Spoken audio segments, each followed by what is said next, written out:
Chapter 33. Haman. Esther 3. 1-6, v. 9-14, 7. 5-10. Haman is the Judas of Israel. Not that his conduct or his place in history would bring him into comparison with the traitor apostle, for he was an open foe and a foreigner. But he is treated by popular Judaism as the archenemy, just as Judas is treated by popular Christianity. Like Judas, he has assigned to him a solitary preeminence in wickedness, which is almost inhuman. As in the case of Judas, there is thought to be no call for charity or mercy in judging Haman. He shares with Judas the curse of Cain. Boundless execration is heaped on his head. Horror and hatred have almost transformed him into Satan. He is called the Agagite, an obscure title which is best explained as a later Jewish nickname derived from a reference to the king of Amalek who was hewn in pieces before the Lord. In the Septuagint he is surnamed the Macedonian, because when that version was made the enemies of Israel were the representatives of the empire of Alexander and his successors. During the dramatic reading of the Book of Esther in a Jewish synagogue at the Feast of Purim, the congregation may be found taking the part of a chorus and exclaiming at every mention of the name of Haman, "May his name be blotted out, let the name of the ungodly perish," while boys with mallets will pound stones and bits of wood on which the odious name is written. This frantic extravagance would be unaccountable but for the fact that the people whose badge is sufferance has summed up under the name of the Persian official the malignity of their enemies in all ages. Very often this name has served to veil a dangerous reference to some contemporary foe, or to heighten the rage felt against an exceptionally odious person by its accumulation of traditional hatred, just as in England on the 5th of November the guy may represent some unpopular person of the day. When we turn from this unamiable indulgence of spiteful passion to the story that lies behind it, we have enough that is odious without the conception of a sheer monster of wickedness, a very demon. Such a being would stand outside the range of human motives, and we could contemplate him with unconcern and detachment of mind, just as we contemplate the destructive forces of nature. There is a common temptation to clear ourselves of all semblance to the guilt of very bad people by making it out to be inhuman. It is more humiliating to discover that they act from quite human motives, nay, that those very motives may be detected, though with other bearings, even in our own conduct. For see what were the influences that stirred in the heart of Haman. He manifests by his behavior the intimate connection between vanity and cruelty. The first trait in his character to reveal itself is vanity, a most inordinate vanity. Haman is introduced at the moment when he has been exalted to the highest position under the king of Persia. He has just been made Grand Vizier. The tremendous honor turns his brain. In the consciousness of it he swells out with vanity. As a necessary consequence he is bitterly chagrined when a porter does not do homage to him as to the king.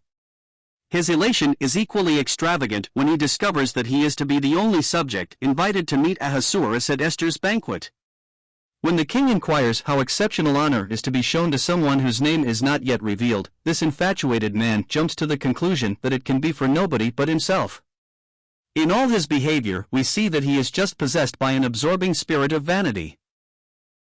Then at the first check he suffers an annoyance proportionate to the boundlessness of his previous elation.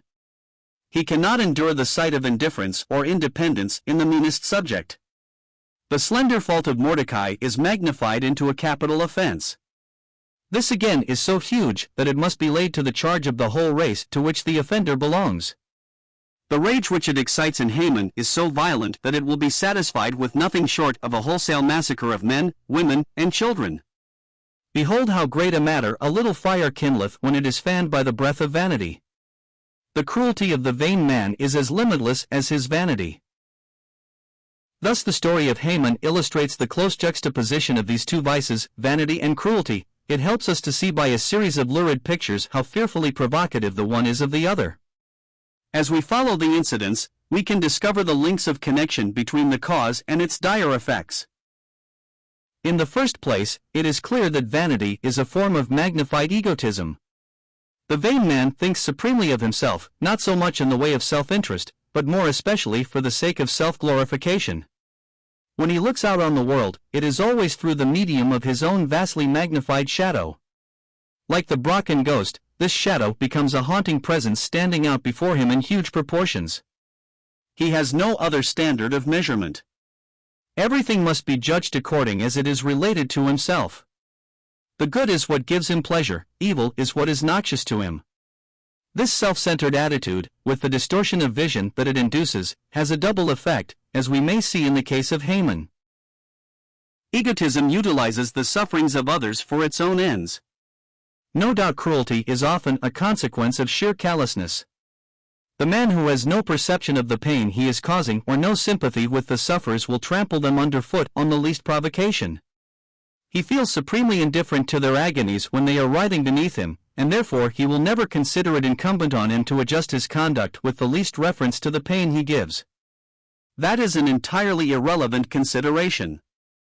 The least inconvenience to himself outweighs the greatest distress of other people, for the simple reason that that distress counts as nothing in his calculation of motives. In Haman's case, however, we do not meet with this attitude of simple indifference. The Grand Vizier is irritated, and he vents his annoyance in a vast explosion of malignity that must take account of the agony it produces, for in that agony its own thirst for vengeance is to be slaked. But this only shows the predominant selfishness to be all the greater. It is so great that it reverses the engines that drive society along the line of mutual helpfulness, and thwarts and frustrates any amount of human life and happiness for the sole purpose of gratifying its own desires. Then the selfishness of vanity promotes cruelty still further by another of its effects. It destroys the sense of proportion. Self is not only regarded as the center of the universe, like the sun surrounded by the planets, it is taken to be the greatest object, and everything else is insignificant when compared to it. What is the slaughter of a few thousand Jews to so great a man as Haman, Grand Vizier of Persia? It is no more than the destruction of as many flies in a forest fire that the settler has kindled to clear his ground. The same self-magnification is visibly presented by the Egyptian bas-reliefs, on which the victorious pharaohs appear as tremendous giants driving back hordes of enemies or dragging pygmy kings by their heads. It is but a step from this condition to insanity, which is the apotheosis of vanity. The chief characteristic of insanity is a diseased enlargement of self. If he is elated, the madman regards himself as a person of supreme importance, as a prince, as a king, even as God. If he is depressed, he thinks that he is the victim of exceptional malignity. In that case he is beset by watchers of evil intent, the world is conspiring against him, everything that happens is part of a plot to do him harm. Hence his suspiciousness, hence his homicidal proclivities. He is not so mad in his inferences and conclusions. These may be rational and just, on the ground of his premises. It is in the fixed ideas of these premises that the root of his insanity may be detected. His awful fate is a warning to all who venture to indulge in the vice of excessive egotism. In the second place, vanity leads to cruelty through the entire dependence of the vain person on the good opinion of others, and this we may see clearly in the career of Haman. Vanity is differentiated from pride in one important particular by its outward reference. The proud man is satisfied with himself, but the vain man is always looking outside himself with feverish eagerness to secure all the honors that the world can bestow upon him. Thus Mordecai may have been proud in his refusal to bow before the upstart premier. If so, his pride would not need to court admiration, it would be self-contained and self-sufficient. But Haman was possessed by an insatiable thirst for homage. If a single obscure individual refused him this honor, a shadow rested on everything. He could not enjoy the queen's banquet for the slight offered him by the Jew at the palace gate, so that he exclaimed, "Yet all this availeth me nothing, so long as I see Mordecai the Jew sitting at the king's gate." 264.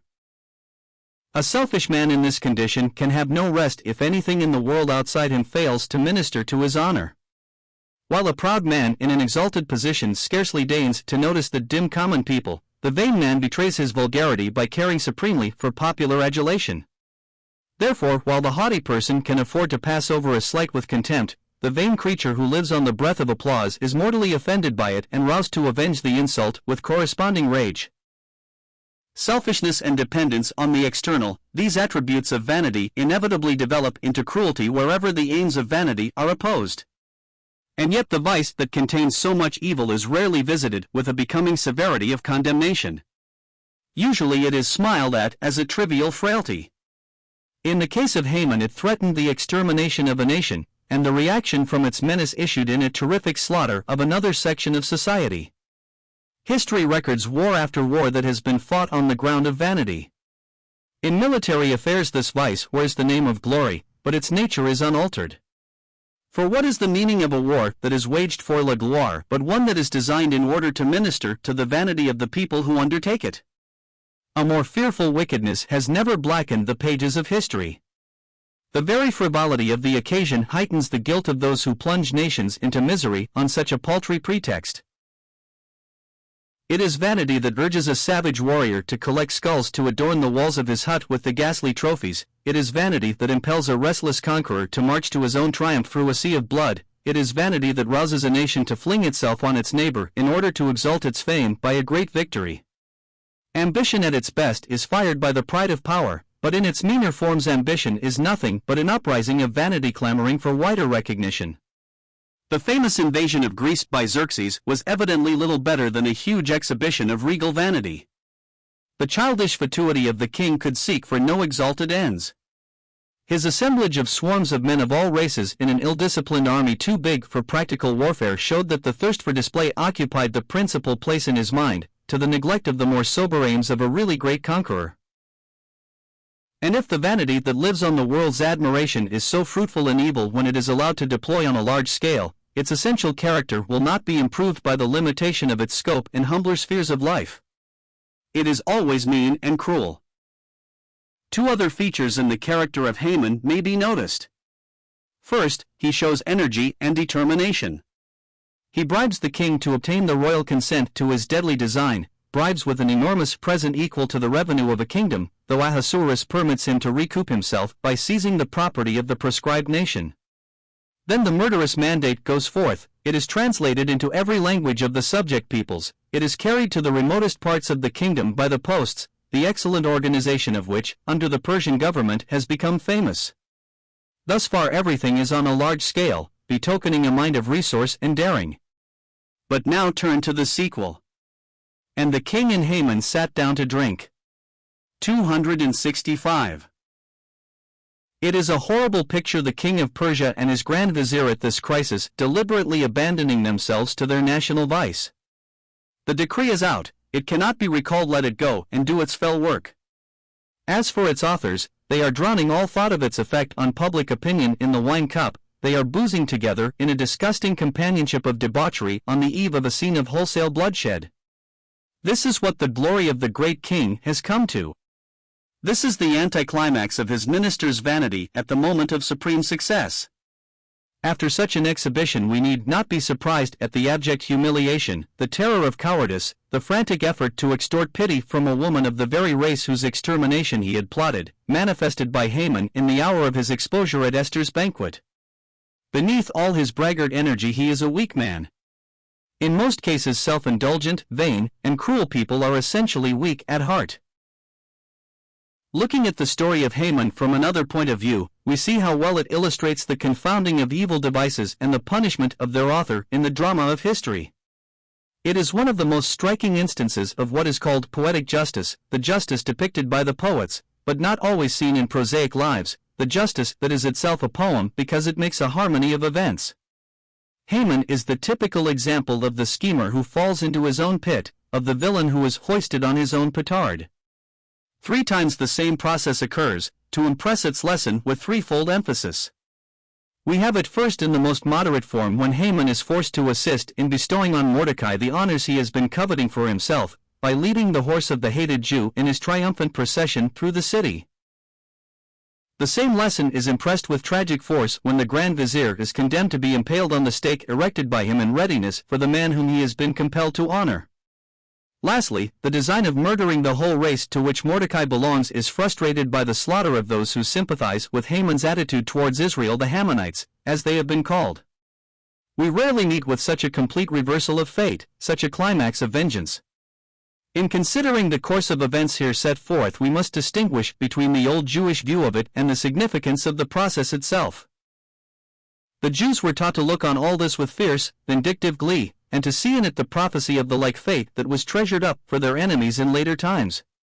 This rage of the oppressed against their oppressors, this almost fiendish delight in the complete overthrow of the enemies of Israel, this total extinction of any sentiment of pity even for the helpless and innocent sufferers who are to share the fate of their guilty relatives, in a word, this utterly unchristlike spirit of revenge, must be odious in our eyes. We cannot understand how good men could stand by with folded arms while they saw women and children tossed into the seething cauldron of vengeance, still less how they could themselves perpetrate the dreadful deed. But then we cannot understand the tragedy of history, the oppression of the Jews, and its deteriorating influence on its victims, nor the hard, cruel spirit of blank indifference to the sufferings of others that prevailed almost everywhere before Christ came to teach the world pity. When we turn to the events themselves, we must take another view of the situation. Here was a rough and sweeping, but still a complete and striking punishment of cruel wrong. The Jews expected this too frequently on earth. We have learnt that it is more often reserved for another world and a future state of existence. Yet sometimes we are startled to see how apt it can be even in this present life. The cruel man breeds foes by his very cruelty, he rouses his own executioners by the rage that he provokes in them. It is the same with respect to many other forms of evil. Thus vanity is punished by the humiliation it receives from those people who are irritated at its pretensions. It is the last failing that the world will readily forgive, partly perhaps because it offends the similar failing in other people. Then we see meanness chastised by the odium it excites, lying by the distrust it provokes, cowardice by the attacks it invites, coldness of heart by a corresponding indifference on the side of other people. The result is not always so neatly effected nor so visibly demonstrated as in the case of Haman, but the tendency is always present, because there is a power that makes for righteousness presiding over society and inherent in the very constitution of nature. _______________________